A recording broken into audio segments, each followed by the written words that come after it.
Before we go further, let's talk about various applications of such kind of cryptocurrencies or blockchains.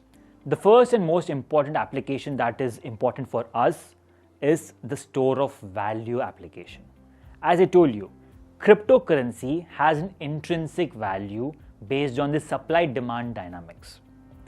Just as how we know gold is valuable to us because one, it has a supply cap, that is we don't have many more gold mines today. So there is a finite amount of gold in the world, I think around 30,000 tons. Two, gold was seen as a medium of exchange as well. People do invest in gold because it is deflationary. In a similar way, Bitcoin is also deflationary in nature because there's a supply cap to it. So from a store of value proposition, the first application is from an investment or an asset class. Second, Satoshi intended Bitcoin to be a medium of exchange as well. What does that mean? If I have a good or service, I should be able to exchange that goods and services for a currency such as a digital currency.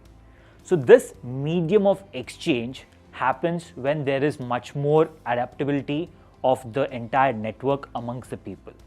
Today, if I want to trade sitting in India with China or US, I can't trade in Indian rupees. I have to either trade in the yuan or the dollar. So from an international commerce perspective, our currencies right now do not really help at all. There are hundreds of different currencies. So what Satoshi intended was to have one global currency where anywhere you go across the world, you should be able to exchange it for your goods and services, and Bitcoin does that. It can be India, it can be US, it can be China, it can be Australia. The Bitcoin's value is the same everywhere. That is from a medium of exchange perspective. The third and the most important aspect is the decentralized finance protocols. So the DeFi space is extremely interesting because here we use programmable blockchains such as Ethereum, Solana, etc. to perform various kinds of activities. Let's take an example. If I want to take a loan, I go to a third-party intermediary such as a bank. I take a loan of say 1 lakh rupees. The bank will say that the interest to be charged would be 8%. Or if I want to deposit money somewhere, I go to a bank. I deposit 1 lakh rupees and the bank will say that the interest that I will get would be 4%. So this difference in the interest rates, the delta, the 8% while giving out a loan, the 4% while taking deposits, that 8% minus 4%, that 4% delta is where the entire profitability of a bank is. And this is a $1 trillion industry.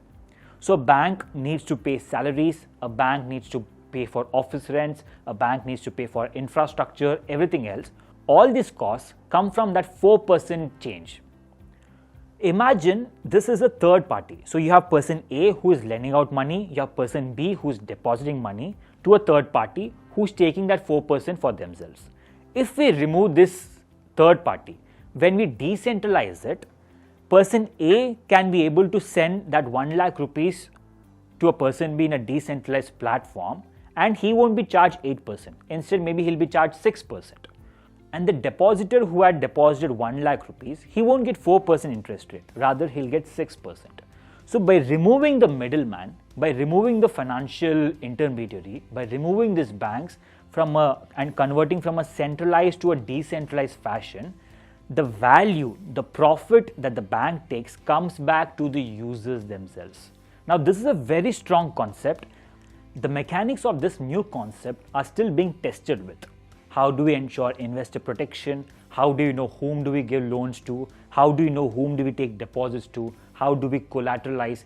A lot of issues are there, but the concept itself, the concept of decentralization in the financial sector will help trillions of dollars money come back to the users themselves. And not just in the financial industry, even in e-commerce. Today, what do? We go to Amazon to buy, or a seller goes to Amazon to sell. And Amazon will take a delta and then they take that money for themselves as their own profits. And Amazon is a $1 trillion company. In a decentralized concept on a blockchain, you can create these massive industries on the blockchain itself without a third-party intermediary. So not just financial sector, not just currencies, even logistics, e-commerce, retail sector, anything that you can think of which has an intermediary or which has a middleman can be disrupted, and that is what is going to happen in the next 10 to 20 years.